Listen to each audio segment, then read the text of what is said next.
1981, California. Deep in the Sierra Nevada mountains, there was a small, isolated town, Keddie. Inside one cabin, a family's life collapsed overnight. The door was not locked, and inside there were almost no signs of struggle. Everything felt too quiet. 3 people were found, bound and murdered. 1 child was missing, and there is something even harder to explain. 3 children in the same house slept through the night. They heard nothing, and to this day, this case remains unsolved.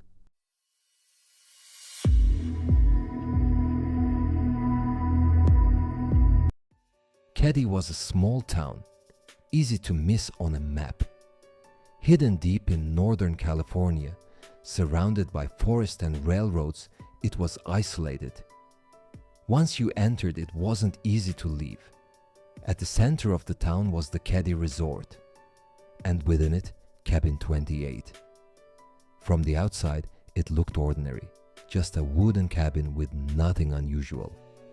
But its location was different. It sat near the edge of the area with forest behind it and railroad tracks in front. During the day, it was quiet, but at night, it became completely isolated. This is where Sue Sharp and her 5 children lived. They had moved here to start over, hoping for a quieter life and a fresh beginning.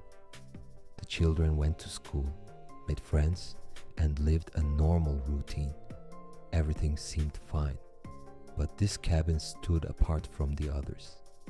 It was not a place you would find by accident, and that detail would become important, because that night someone stayed inside that space for a long time, and during that time something happened quietly.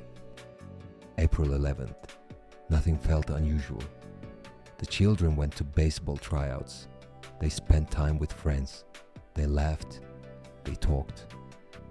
It was an ordinary day. Small moments, simple routines. Nothing felt wrong. By evening, everyone returned home. The night began the same way it always did. Inside the house, there were familiar sounds. A television playing, voices in the background, quiet movement through the rooms. Everything felt normal.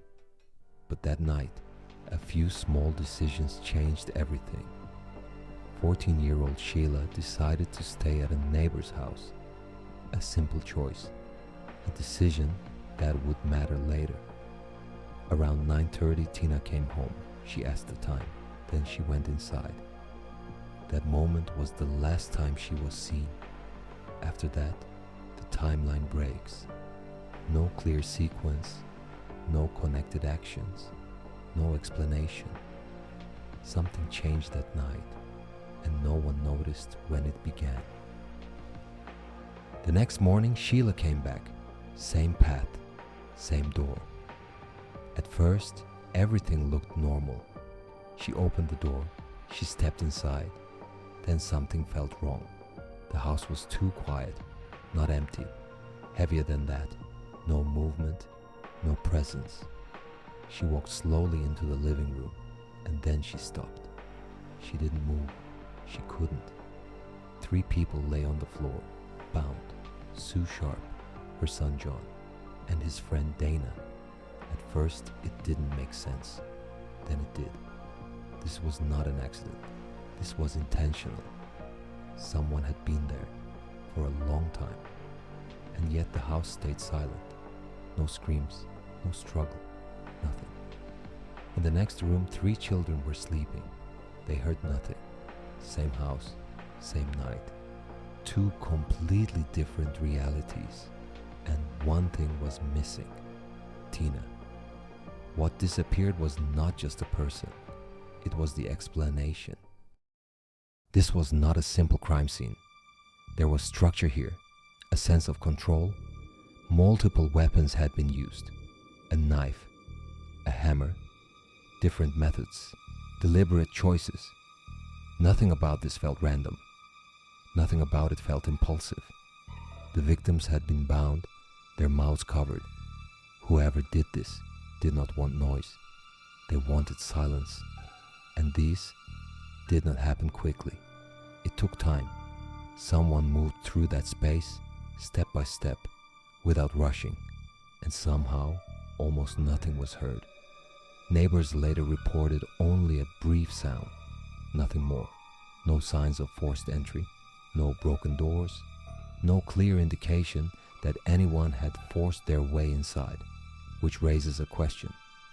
What if no one broke in at all? What if whoever did this was already inside? This case is not defined by what happened. It is defined by what doesn't make sense. Why did no one hear anything? Why were the victims restrained yet showed so little resistance?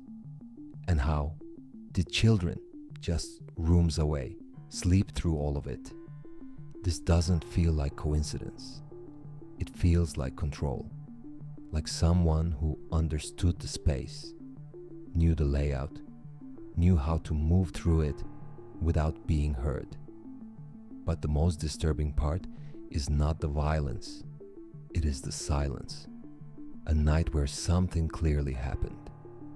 And yet, to everyone else, it was as if nothing did. Tina disappeared that night, not missing, taken, removed from that house and from that moment.